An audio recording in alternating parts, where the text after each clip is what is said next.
일본은 2차 대전에서 패배한 뒤 연합군에 의해 일본의 영토가 지정된다.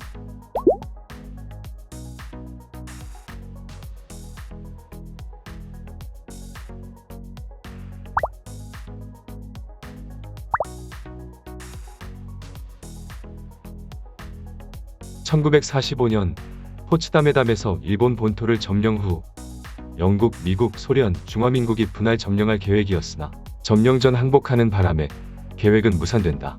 주변에 있던 모든 섬들과 쿠릴 열도, 남태평양의 섬들은 더 이상 일본의 땅이 아니었다. 그리고 과거의 일제강점기 일본이 차지하던 울릉도, 독도, 제주도와 일본 주변의 수많은 섬들도 모두 주인 없는 땅이 된 것이었다.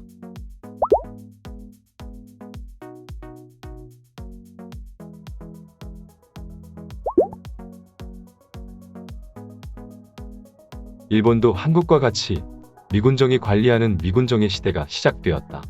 일본은 섬나라답게 어업이 발달되었고 세계 곳곳으로 나가 고기를 잡아왔다.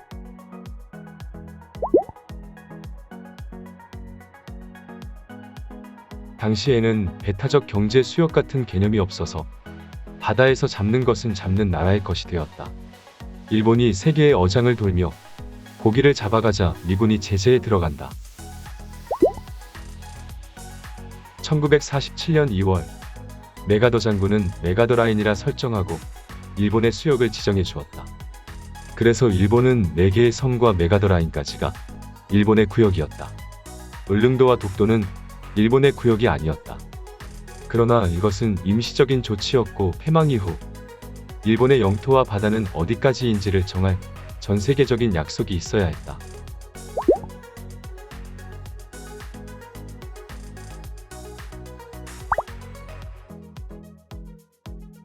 (1947년) 미국과 영국이 2차 대전 이후 일본의 영토와 바다를 지정해주는 조약문 문서 초안을 만들기 시작하였다. 문서 초안 작성 시 울릉도와 독도는 메가더 라인대로 한국 영토였다. 그런데 1949년 젊은 시절을 일본에서 보내고 결혼도 일본계 여성과 하고 일본에서 미국 대사까지 지낸 미국 외교관이 독도는 일본 땅이라는 주장을 한다.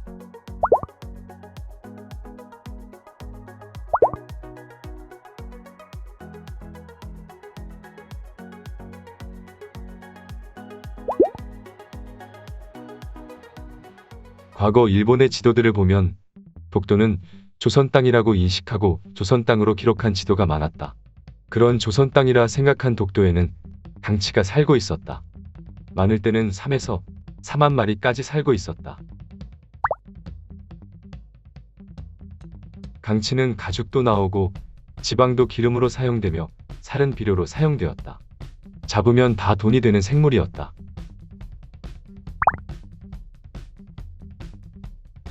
독도의 강치잡이는 소문이 났고 어부들이 몰려와 불법적으로 강치를 잡았다.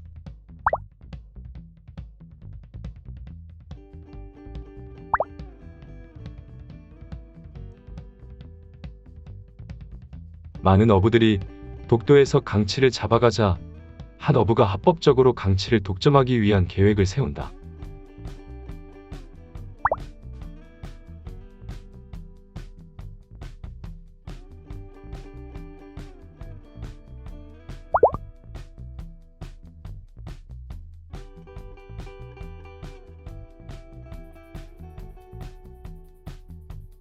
어부는 독도의 어업 독점권을 임대료를 내고 독점하기 위해 대한제국과 거래할 방법을 찾으려 일본 농림수산성에 문의한다.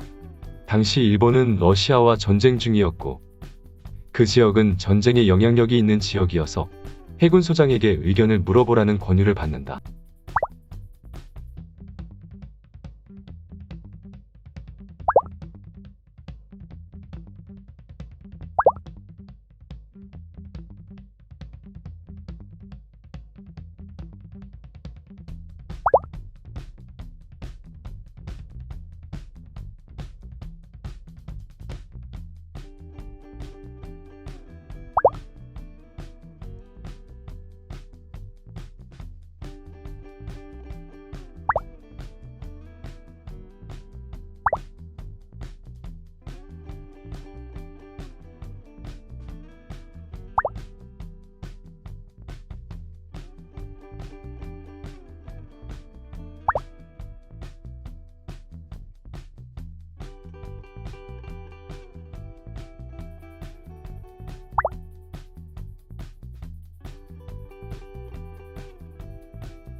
해군은 러시아와 전쟁 중인 상황에서 독도는 러시아의 배들을 감시하기에 좋은 위치였다.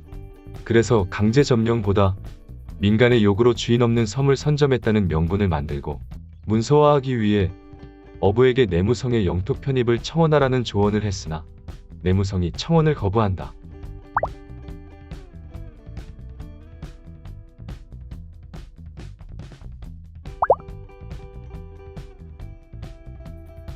내무성에서 거절을 당하자 외무성에 다시 청원을 넣는다.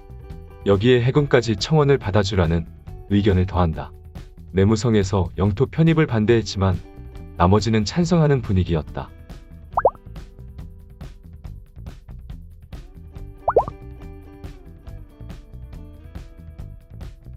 정부에 해당되는 일본 총리부도 독도를 영토에 포함시키자는 결정에 찬성 의견을 내린다. 그래서 독도를 1905년 무주지 선점이라는 이유로 시마네현에 편입시킨다. 무주지를 영토에 편입하려면 주변 국가에 그 지역을 알리고 의견을 들어야 했지만 그런 절차도 없었다. 그리고 영토 편입 후 국제적으로 편입 사실을 알려야 했지만 알리지 않고 비밀로 처리하였다.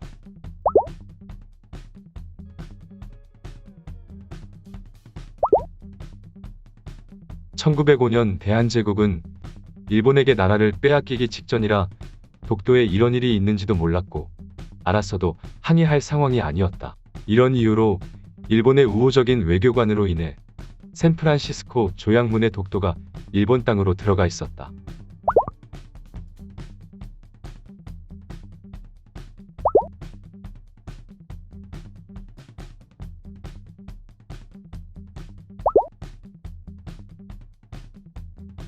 주미대사와 외교관은 조약문 수정을 미국에게 요구한다.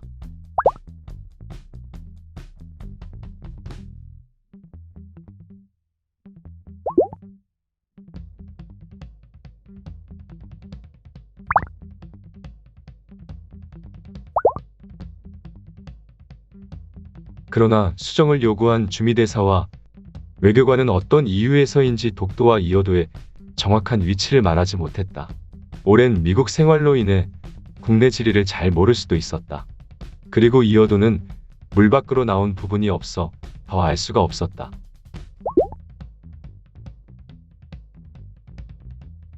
그리고 미국으로부터 연락이 온다.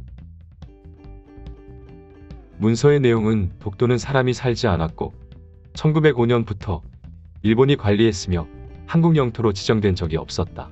메가더 라인은 샌프란시스코 조약이 발효하면 무효가 된다. 이어도의 위치를 알아내는 데 실패했다.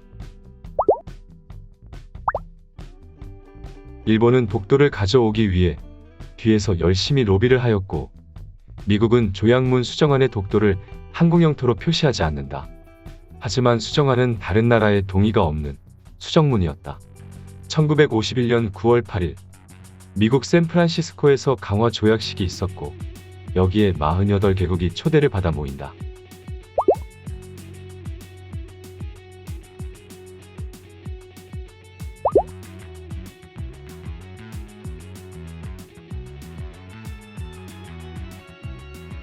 냉전시대 소련은 미국이 일본을 기지화하는 것도 마음에 들지 않았고 사할린과 쿠릴 열도에 대한 소련의 주권 문제도 조약문에 언급이 없어 조약을 반대하였다.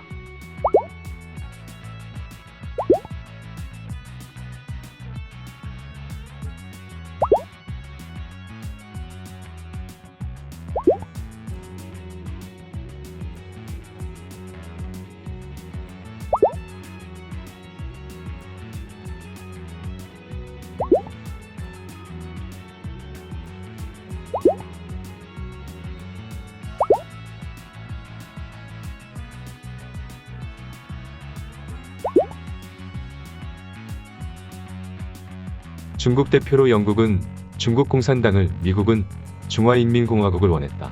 영국이나 미국이나 이해관계를 따져 초대를 하려 했지만 합의가 되지 않았다. 한국도 전쟁 상황이어서 대표성을 가진 정부가 없어 초대되지 않았다. 초대된 48개국 중 45개국은 샌프란시스코 강화 조약에 서명하고 체코슬로바키아, 폴란드, 소련은 서명하지 않았다.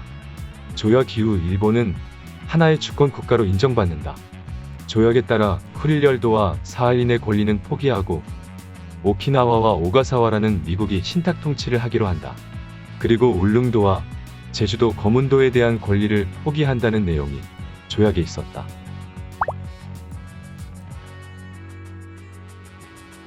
샌프란시스코 강화 조약문에 독도에 대한 언급이 없었다. 이때부터 일본은 독도가 빠졌다는 이유로 독도는 일본의 영토라는 논리를 주장하기 시작한다.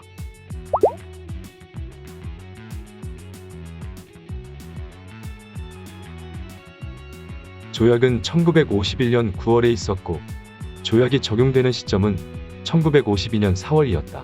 독도 문제는 영토로 보면 작은 부분이지만 주변의 어장과 바다에 대한 권한까지 포함하면 중요한 문제였다.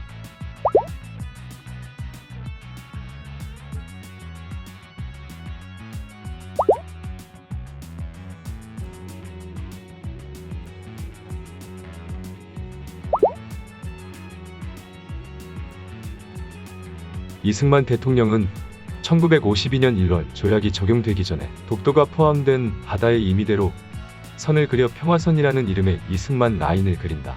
그리고 대한민국 바다라고 선언한다.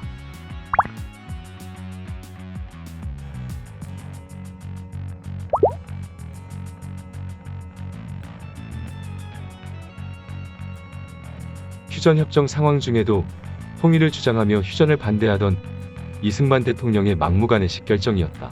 당시 한국의 무동력 어선으로는 일본 어선과 경쟁이 되지 않았다. 한국의 어장과 어민들을 보호하기 위한 선택이었다.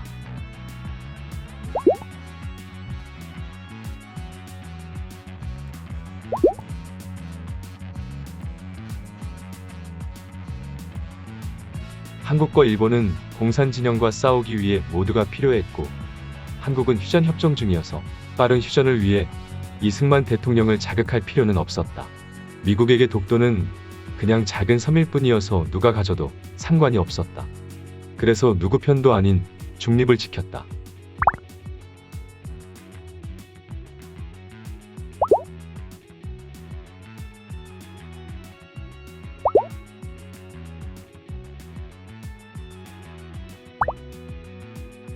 평화선 선언 이후 아인을 넘어오는 선박은 모두 불법 어선으로 판단하고 다 잡기 시작했다. 평화선이 뭔지도 몰랐던 중국 어선들도 잡혀온다. 일본의 샌프란시스코 강화 조약 억지 해석으로 인해 앞으로 있을 역사에 수많은 문제를 일으킨다.